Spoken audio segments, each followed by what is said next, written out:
You're on the John Fredericks Radio Network. Joining us now, Stephen K. Bannon, host of the hottest international radio show in America, War Room, heard 10 to noon, Monday to Saturday on the John Fredericks Radio Network. Now heard on our new acquisition stations, WNTW AMA 20, 92.7 FM in Richmond, Central Virginia, Petersburg, all the way to Newport News. Stephen K. Bannon, Monday to Saturday, 10 to noon. Steve, great to have you with us, man. Well, thanks for having me, John. I just want to also toss out there that Newsmax rebroadcast the entire live John Fredericks Radio Network and AVN live streaming Dish 219 at 11 o'clock every night. So it's we've gotten great distribution from our distribution partners. Everybody's doing a terrific job. You guys are a great co-producer of the show, so we want to thank everybody with the ever-expanding John Fredericks Radio Network. Well, thank you, Steve. I appreciate that. Just made another acquisition, as you know, put them in our family. We now have the biggest footprint of anybody in Central Virginia, bigger than WRVA, that legacy station. So we're looking forward to really good things. And I've already gotten comments from our listeners on the new stations. We carried you for the first time on Wednesday. I got a bunch of texts and emails saying, wow, I can't believe I'm getting Steve Bannon now in Newport News and every place else. So great job. Well, listen, for your audience is that people are having an impact. This show is we translate the show right afterwards into Mandarin. It blows through the firewall. You know, I'm public enemy number one in China by the CCP, and the reason is because of the audience response to the show. The Chinese Communist Party is very concerned about having the deplorables, kind of having the Trump base and working-class Democrats actually find out what the true story is behind China's rise and the Chinese Communist Party's enslavement of their own people. So it's been, the audience has had a tremendous impact on world events over the last 3 or 4 or 5 months. Steve, I want to get to John Bolton. As you know, I'm not a fan. John Bolton, biggest warmonger, neocon in America. He's been wrong on every foreign policy decision in 4 decades, unrepentant. I couldn't stand it when he was being considered for that position. I said on the radio that he would be a disaster. He doesn't back the president. He doesn't believe in the America First policy vision, doesn't believe in his foreign policies. He would try to undermine him. And I predicted, I said, it'll end badly. He'll get fired and then trash the president in a tell-all book, which is exactly what happened. The guy's unrepentant, just like the whole Cheney family is. Everything they've ever done is wrong. What's up with this guy now? What are we going to have? In fact, we're going to put it up for a vote today on war and pandemic. One is John Fredericks going in as either chief of staff or deputy chief of staff in the White House. You were 100% right on this. It wasn't even close. You predicted it down to the exact thing that happened. Well, he keeps putting people in there that don't understand his vision, don't like the guy, don't want him to succeed, and try to undermine the America First policy vision. And, Steve, the thing is, the America First vision of the deplorables, if you will, this is going to transcend President Trump, hopefully in, 2024. But this isn't just one guy. Right? This is a movement. Well, no, but I think this is the point, and this is why I would take the book head on. I wouldn't argue one is a pack of lies and that other that's classified. I would take the book on as the content of the book. I think at least what I've seen in these excerpts in the writing, if you really think about it, it's President Trump once again really going against what American national security and foreign policy has been for the last. Ever since President Reagan left on the Bush administration, for the first Bush administration. See, that's it. That decline. If you read the details of what Bolton has leaked in the book, it is once again the managed decline of our political elite versus a guy who's making changes. That's it. And how John Bolton can sit there, and I'm sure you're going to hear from Lighthizer, Navarre, and others over the next couple of days how he can argue that the president's been soft on China or is looking for China to help him in his thing is on the face of it ridiculous. I mean, Bolton was never supportive of Peter Navarre and Lighthizer's trade deals or the aggressiveness of trade. But President Trump and the CCP says this. This is the whole reason. The most important thing that's happened in the last 48 hours is not John Bolton's book. You have the signal and the noise. That's all noise. This is all noise. The signal is the Mike Pompeo meeting out at Hickam Field at Pearl Harbor that the Chinese requested. Right, the Chinese requested, and this fake story in Bloomberg where they interview 8 senior Chinese officials saying, oh, they really want Trump to win because Trump's leading America to decline and Biden would be tougher. That's all misinformation. The Chinese are absolutely scared to death, to the core of their being. The Chinese Communist Party is scared to death that President Trump would be reelected. The Chinese people, all the dissident groups, to a person, in fact, this new federal state of China, which is this announcement of the expatriate billionaires, sports figures, cultural figures, have announced a government in exile, 100% is saying that the thing that the Chinese Communist Party is afraid of is a continual confrontation with the Trump administration. And I think you're actually moving the entire debate over. I think even Democrats are now starting to become hawks. That is all because of the Trump movement, 100% in the leadership of President Trump. To win in November, if he is to win, Joe Biden's going to have to become not a running dog of the CCP. He's going to have to somehow put up that he's a China hawk. Look, last night, the anti-Trump, I think the Lincoln Project took out, immediately when Bolton's book hit, they had a big negative ad on President Trump. Now, President Trump has come back, or had over the last couple of days, a negative ad about Biden in China. But China is going to be a central part of this election campaign. I would take the Bolton book on as it is. It sounds like there's a lot of misrepresentations and spin and all that. But if you look at the facts, it's President Trump enforcing an America first. And this is not America in decline. This is America with allies. The big thing about NATO is they have to pay more and act like an alliance. Everybody knows, and it was the Secretary General of NATO that talked to us about NATO had stopped really functioning as a true alliance. They weren't paying for their military. They weren't doing joint exercises. We didn't have interoperability. Everything that you talk about an alliance, NATO wasn't doing. It's Donald Trump that enforced that, put more money in, has made it a better alliance. Look at what's happening in India right now. India, this border clash with China is very, very important. It's up in the Himalayan mountains. Well, Modi, India did this, or China did this during the 1962 Cuban Missile Crisis. They attacked India up there. The India of today is very different than the India then. That's because you have Modi, a true nationalist prepared to fight back and not just kowtow to the Chinese Communist Party.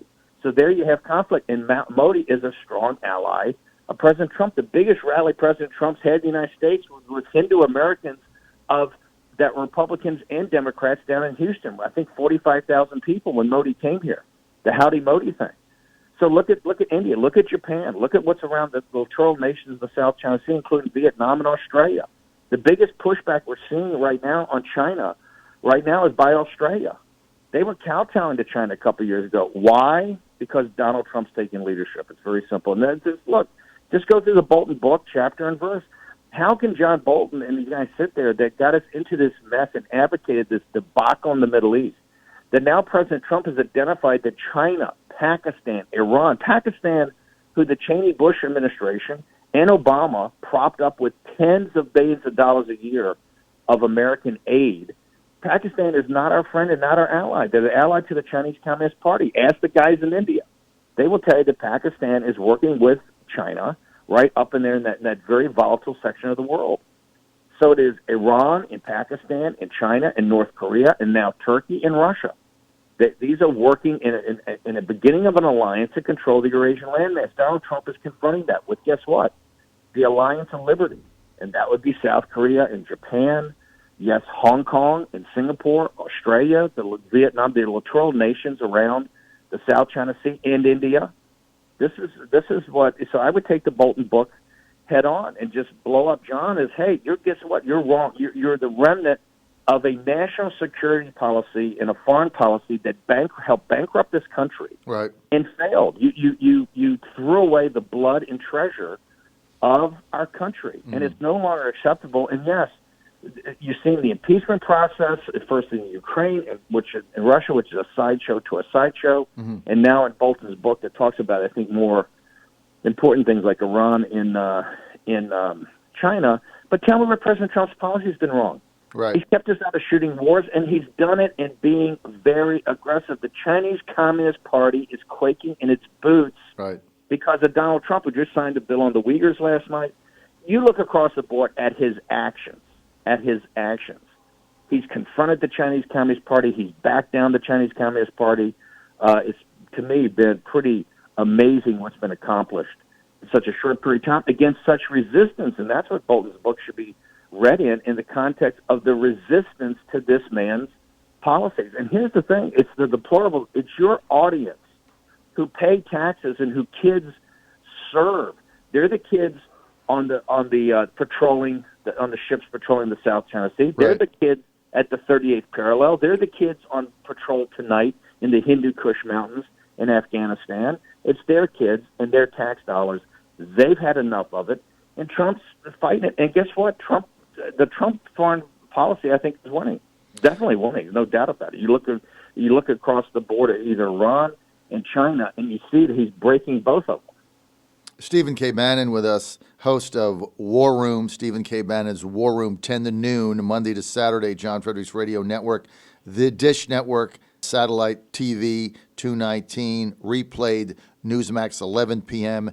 at night. You can hear him right here starting at 10 a.m. Steve, you absolutely nailed this. That's why I so much love having you on. You nailed it. You got to take this book, like you said, head on. You can't be doing the fringes about some of it's classified and it's fake news. And, we went through that with impeachment. You said the same thing with that. You got to take this head on. Hold on. And you were right. We started War Room because I came on your show. That's right. And you were giving me the fake news and all That's that. right. John, you're the smartest guy I know. What Kool-Aid are you drinking? Right. This is the point. Don't go to the margins. Forget the classified. Forget Right. the lies. Right. The book's out there. Right. And it's going to be read. It's going to be commented. Take it let's take the book and see what it says. To Right. me, it's very supportive of President. When you look at separate out the signal from the noise, there's always a lot of noise. You look at the signal and you see a guy that's standing in the breach. He's not prepared to back down. He's going to make the NATO nations, he's going to make allies act like allies.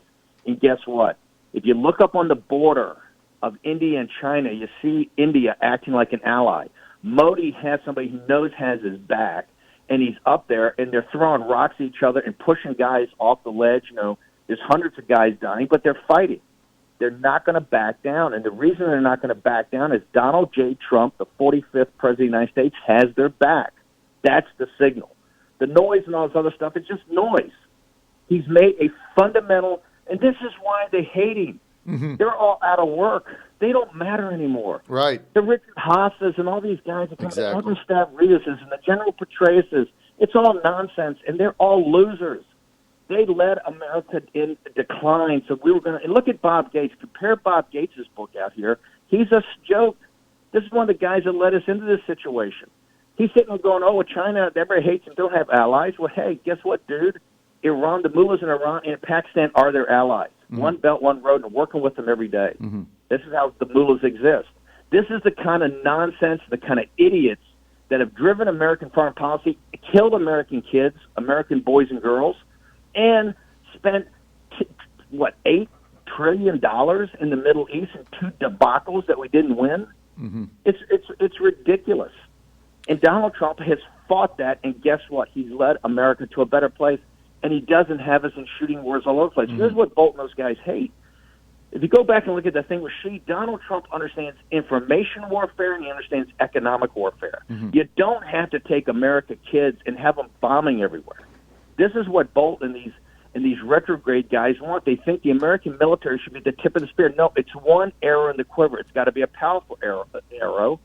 But our biggest strength is our culture, our information, and our economy. And Donald Trump, with Lighthizer and Navarro, understands economic warfare. McMaster's and Bolton, these guys never got it.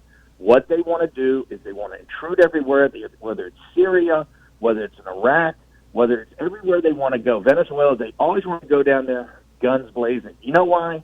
Because they're not at the tip of the spear. The American young men and women are, right? And it's ridiculous. And this is what Donald Trump stood up to. We're not in any shooting wars right now because Trump won't allow it. But, hey, information and economic war, he'll take you head on, mullahs in Iraq, mullahs in Iran, and crush you. This is why the mullahs have such a tough time. That's why the general was flying around, the one that we killed. The reason he was flying around, Suleiman, because of the fact they had these riots in Beirut and Baghdad because of economic warfare, because of sanctions. Donald Trump's smart enough, and they hate the fact that he's smarter than they are about what the practicalities of real American power is. Oh, you're so right, because taking it head on, really it isn't about the margins. It's an expose of the neocons and Boltons and all of them. They're failed globalist intervention, warmonger, Lincoln Project style foreign policy that has failed for 50 years. And so you're right. This is about the managed decline of America. They're no longer wanted. Nobody cares what they say. America First policies has overstepped that. And so you're right. Trump should say, hey, this is the book to read because it is going to show you how desperate the neocons are and the warmongers are to get us back into a globalist interventionist state, which I am fighting to get us out of, right? 100%. And not just that, you're also leading with the existential threat, the great struggle of what I call the unfinished work of the 20th century is the Chinese Communist Party. It's the last totalitarian dictatorship. He's actually winning in the containment and the alliance of that. Japan, Vietnam, Australia, India, they're all on board, right? We have real allies who are prepared. Look at India on that border. That is a major geopolitical situation today, and India is not backing down. Okay, that shows you the power of what Trump's put together. That wasn't the neocons. They're not wanted anymore, and they don't matter anymore. All they matter is Morning Joe and these shows they yammer on about their more failed policies. This is the biggest collection of failures. The Democratic and Republican national security apparatus. That's where the Never Trump movement came from. Mm-hmm. Never Trump movement came from the national security apparatus, right? Why? Donald Trump doesn't do it. And the other thing you should understand is that if we lessen our commitments and have allies pick up more of the burden, which we have to have, all of a sudden the defense budget doesn't have to be as big. And if you use economic warfare and information warfare, which is what you have to use in the era of artificial intelligence and social media, guess what? The defense budget can actually start to come down, and maybe eventually we can start to balance some budgets. You are so right. Tell me about your thoughts on the president drawing down troops in Germany by half, 50,000 to 25,000. Well, I think the Europeans have, first off, I don't think there's a big threat. When I was in the military and I was in the Pacific Fleet, but then came back to the Pentagon, the Russians coming across the North German plain that was what President Reagan, one of the things, we had Pershing missiles and, defense in depth and a standing army there from World War II against the Soviets. I don't think that's the burning issue today. I'm not saying we shouldn't have alliances and troops at different places. I don't know if 25,000 is the right number or not. But certainly to redeploy these and to repurpose, particularly to Asia, right, and around the South China Sea and up in the East China Sea, and in an alliance with India and Australia and Vietnam and, Taiwan, South Korea, and Japan. We've kind of disengaged from the Pacific. President Obama tried to do that. It's called the pivot to Asia. That was the centerpiece of his national security policy. Guess who he deputized to do that? If you guessed Joe Biden, you'd be absolutely correct. Guess who was an abject failure in that? If you guessed Joe Biden, you're once again absolutely correct. So President Trump has done a real pivot to Asia. And I think we need to smartly reallocate where exactly our troop strength is and what patrols are done by the United States Navy. What's done by the Air Force? What do we forward deploy in conjunction with allies, in conjunction with Japan, and India, and the other allies we have in the region? So I think it's very smart. There's not a threat of the Russians coming across the North German plain. Heck, Merkel's in business with them. Merkel's their biggest business partner. And the Russians are in a demographic death spiral. They got an economy the size of New York State. I keep saying Russia's a sideshow. The one thing we should do in Russia is not force them to partner with China, which kind of the city has done because they treat them like the biggest enemy in the world. Are they bad guys? Absolutely. Are they run by the KGB and a kleptocracy? Absolutely. But if memory serves me correctly, in 1941 and 42, we also partnered with a guy named Joseph Stalin. 1,000 times worse than Putin, okay? And to defeat the fascists. So the enemy of my enemy is my friend. Right now, we have to think about how to take down the Chinese Communist Party. That cultural Marxism spread throughout the world. If you want to look at Antifa, what is Antifa? Mm-hmm. Antifa is a totally Marxist organization. Right. You see what they're doing? It's the cultural revolution that the Chinese Communist Party ran in the 1960s. This is as obvious as anything. You don't hear Bolton. You don't hear the neocons. You don't hear Richard Haas. You don't hear Admiral Stavridis or General Petraeus. You don't hear any of those guys talking about it. You know why? portray us as a Willy Loman. He runs around the world for Stephen Schwarzman at Blackstone as a salesman, right, selling his classified information, what he knows is insider knowledge, to get more money to invest, guess where? In China, to take American manufacturing jobs over there. The whole scam, and this is not conspiracy theory, it's in broad daylight. Right. They don't need a deep state. They do it in your grill, and that book is about Donald Trump fighting this. That's what I'm saying. Maybe some of it probably is classified. A bunch of it is lies. But just take it on the facts. Wear it like a badge of honor, because the book would only come to be because he's fighting the globalists and the interventionists and everything else that have been wrong about foreign policy for 50 years, and they hate the America First agenda. So I think you nailed it. I got to go, but I got one question from a caller in Shenandoah Valley. He says, John, could you ask Steve, why did Robert Lighthizer say yesterday that the U.S. can't decouple from China economically? Sounds like mixed messages coming from the White House. That's what I love about your audience. Yes. That is, you watch every show. That's a great question, caller from Shenandoah Valley. Listen, I think the Lighthizer-Trump deal in May of 19 that they walked away from, the Chinese walked away from, those 7 deadly sins, that would have integrated both economies. The official policy of the United States government right now is not decoupling. Lighthizer is trying, and the president, that's what the book's about. The president is trying to be a statesman and figure out some way to do it. It's the CCP that's decoupled from us, both technology, otherwise. The ultra hawks and the super hawks, of which I'm proud to include myself in, are saying, no, they decoupled, we have to take them on. I think President Trump is doing something what a statesman does in trying to figure out, is there some way as a middle path so that this economic war doesn't go up to the next level? I think that's what Ambassador Lighthizer is doing. Remember, Lighthizer and Navarro are hawks, okay? They have held up the CCP and all their lies, all their misrepresentations, and fought for solid deals. I think this is President Trump trying to be a statesman. I think it's the official policy of the United States government. But trust me, Mike Pompeo was in their grill yesterday in Hickam Field at Pearl Harbor. So you shouldn't have any doubt of where the Trump administration stands on this. The CCP is not going to roll over, is not going to be able to roll the United States like they've done for 30 years under the Trump administration. We're out of time. Stephen K. Bannon, War Room. Thanks, He'll be live on this network, 10 a.m. to noon. He's on Monday to Saturday. Steve, thanks for being with us. Thank you.